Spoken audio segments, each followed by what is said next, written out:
This is the end, beautiful friend. This is the end, my only friend, the end. Like, seriously, what? What are... Former Sony chairman Shawn Layden tells gamers if they don't like Ghosts of Yōtei, don't buy it. That's a bold move, Cotton. So think about the past couple of years. When a person working on the project or a journalist comes out and says that, what happens? What happens? Does it make things easier for them? Does it, get them more money? Do people pay for that product then? No. No, it fails every single time. You're in a business to make money. You don't tell people to not buy your product. Especially when people have, even if you don't think they're legitimate concerns, even if you think, oh, they don't like the game because of the female protagonist. Okay, that's their opinion. They're entitled to their opinion. You, on the other hand, are in a business to make money, and yet you keep coming out and attacking not only a single person, but all those other people who may have that same opinion. So there you go. There's one group of people gone, and then you see other people coming along and like, okay, well, I was going to buy this game, but I don't like the way they're talking to these other people. They could just stay quiet or something, but no, they're saying, instead of, just addressing concerns, they're just saying, don't buy the game. So I think I'll vote with my money and, or speak with my money and, or my wallet or whatever. And I just won't buy the game. And then you're pushing those people away. And then the only people buying the game are the small minority that you're pandering to. Great business strategy there, guys. I'm sure after all the times it's failed in the past couple of years, I'm sure it'll work out this time.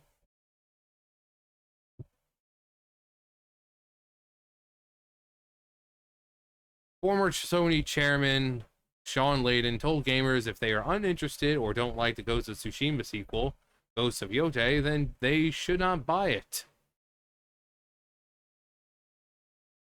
So it all comes from him basically saying that, oh yeah, it's replacing the main character from the first one, and they were just replacing him with a female character, and like, oh, of course, because everything has to have a girl boss in it now.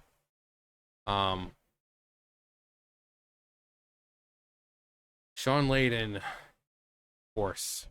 of course. One, it's a game, an entertainment, a story a team of creators believes in. Just because you believe in it doesn't mean everybody else will. They want to make this. Well, that's great, but maybe you should make the games that players want. They're the ones buying it. And they're the ones who are going to make that money back for you. Or don't. I mean, like I said, it's worked so well in the past for other companies, right? 2, it's a game. If you don't like it, don't buy it. In fact, why not make the game you want yourself? So are you going to fund it? Are you going to fund it? I bet you anything, if this dude was to give someone $50,000, these people could go on to make a better game than anything out right now. That's why people on Steam and why indie games are so popular. Because they're made with care and they're just really good. I go back to Hollow Knight, probably one of the best indie games. It's just a really good game. Layden's first point is likely untrue, given Sony and PlayStation have made it very clear they are not just in the business of making games or entertaining anymore, but are indeed in the business of propagating gamers' woke ideology through their games. The company's website made this very clear. Diversifying the game industry is one of our most important goals. Sony Interactive is committed to preparing and nurturing underrepresented talent for careers in the gaming industry. Furthermore, it adds, we want our workforce to reflect diversity of thought and experiences of our player base. We have set out clear and ambitious aspirations, built internal and external talent pipelines, and expand our diversity sourcing, retention, and development efforts to increase diverse representation at Sony Interactive. Not only does the company seem to have discriminatory hiring practices based on skin color and sex, but it also makes it clear it's injecting woke messaging onto its players or into its games. We are also committed to highlighting diversity in products.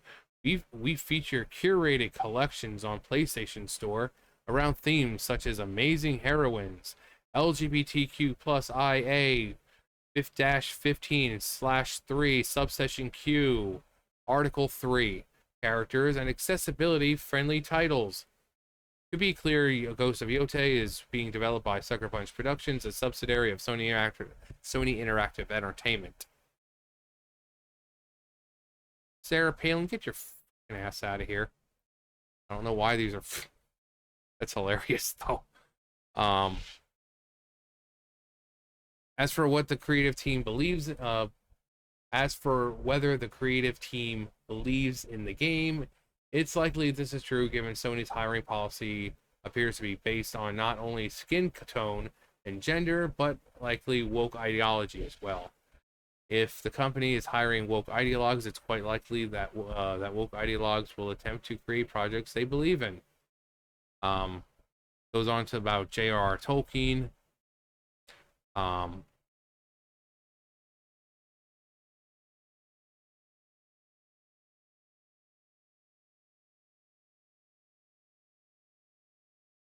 As for Layden's second point, that's exactly what gamers have been doing, and it's been especially highlighted this year as they've chosen to avoid games that have pushed woke ideology, such as Suicide Squad Kill the Justice League, Concord, Dustbin, Star Wars Outlaws, and others.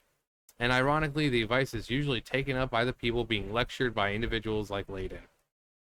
Maybe the most famous instance of this was Marvel Comics writer Kelly Sue DeConnick. Back in 2017, she told Sci-Fi Rights, "If you don't like my politics, don't buy my book." Later in the interview, she said, "I'm going to make the book that I'm going to make, and if you don't want to read them, don't read them." And then when, sales go down and, oh no, our industry is collapsing. But I'm worried. I'm straight worried. Because stores are closing at a phenomenal rate. Independent comic sales are down. Mainstream comic sales are down, except the top 3 or 5 books are up. Everything in the mid list is way down. And I guess you shouldn't tell people to not buy your stuff. But again, this strategy has worked so well in the past. I'm sure it'll work out just fine for you this time. More recently, Doctor Who, yeah. Cootie, whatever the fuck his name is, I really don't care, basically said, yeah, if you don't like the show, go outside. And so people were like taking pictures and videos of themselves outside. It's like on the night that Doctor Who was on, they were like, here's me outside touching grass. And then they're like, oh, why are the viewers down? Well, because the actor who plays, the Doctor decided to, like, oh, well, if you don't like the show, go touch grass. So, okay.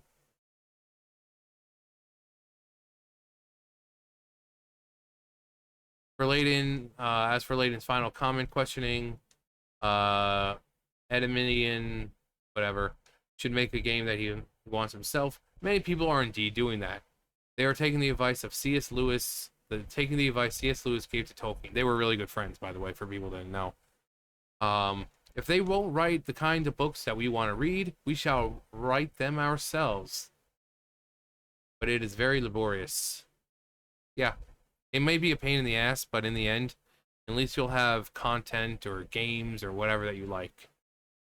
It just takes time. It just takes work.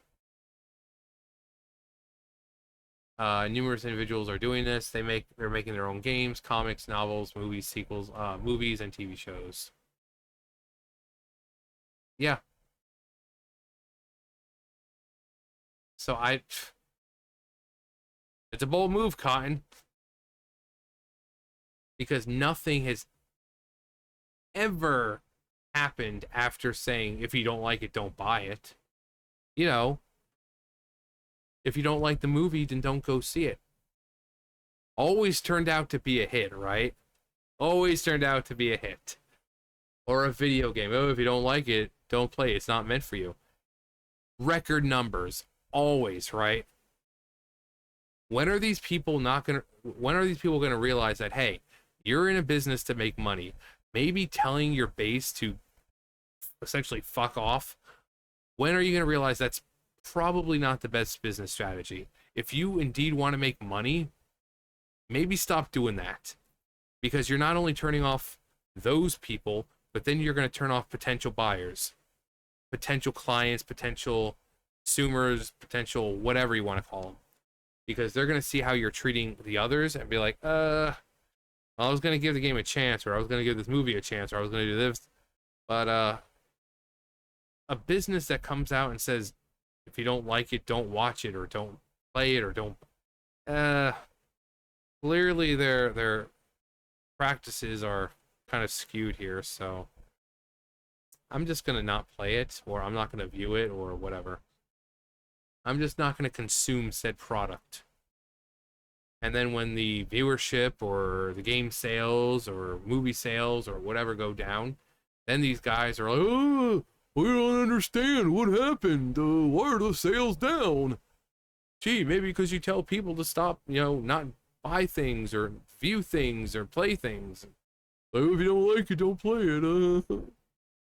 It works out great for us in the past. We're just gonna keep doing it. But again, sure, keep doing it. It's worked great for you guys in the past.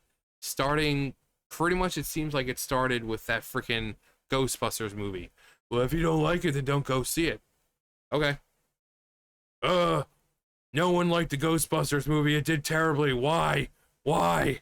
Maybe because you kept calling all the men who were criticizing, or just anyone who criticized it, misogynistic and that they hated women, despite the fact that even women said that no one asked for this movie.